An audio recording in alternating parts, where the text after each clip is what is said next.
I love languages basically to serve people. My family loves serving them. If you draw the circles wide, it's like throwing a stone into a pond. As the circles draw, it's basically our wider community, serving our customers, our suppliers, and at the very end, the taxman. If you are privileged to work with a very dynamic and successful team, if you've got a team member that actually is able to spread their wings and is actually able to make a career and even surpass you as such, that's a true acid test of every great manager. And I had these occasions before, and it's just something that makes you very proud, not for yourself, but of the person that was developing and that you had the privilege to walk with as such. Career was always a series of events. It was never planned. In fact, I had a career-defining moment when I didn't want to go into corporate life anymore. I wanted to exit it. And that moment was about 5 years ago. Through a weird sequence of events, it was not really planned. And it comes from a heart of serving people. And when you're asked to step into a certain role, I never say no. If you're given the opportunity to do something over and above and beyond, don't do it for the immediate financial reward. It's about the exposure that you get. It's about the experience that you'll have in that journey.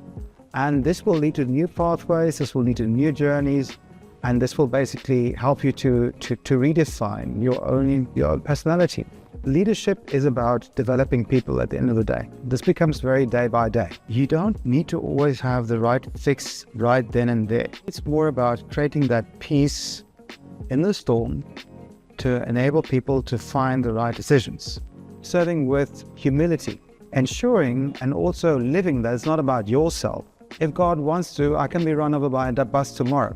But it's the footsteps, it's impressions that you left behind that will make a difference. And it's always coming back to this point to understand your role in this whole greater path of things. When it comes to leadership, there are moments where you're very alone, and there are moments where you're very sad. Without going into cliches and everything, but guys don't cry.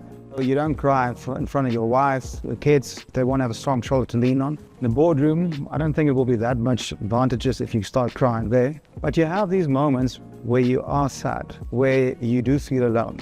And they can be quite dark and daunting. What is instrumental is to find your inner balance and your peace. Before you come to work, you need to balance yourself out.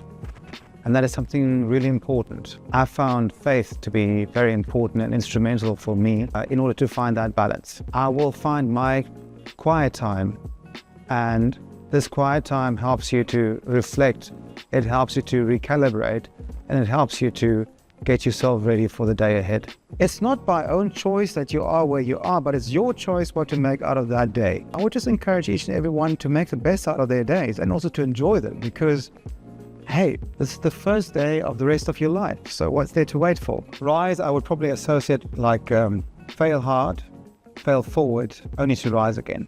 If we can deliver a superior customer experience, and if we can provide working environments for each of our colleagues to work in an environment where they want to come to work to, where they can feel as a team, and where they can explore and unfold their skills, I think that is for me the exceed part. And then basically when it comes to the delivery, I would definitely say it's not only that one day where everything goes right. It's a constant delivery. It's a marathon at the end of the day. I'm indeed privileged to work with a wonderful team, many wonderful people. My leadership style is probably characterized by being in the midst of them, probably to their frustration at times. If you've got a team around you that stops, pauses, and thinks ahead of what to do tomorrow and how to do it better, this is where innovation comes into play. I felt appreciated the whole journey long, and I'm just going to elaborate on that a bit.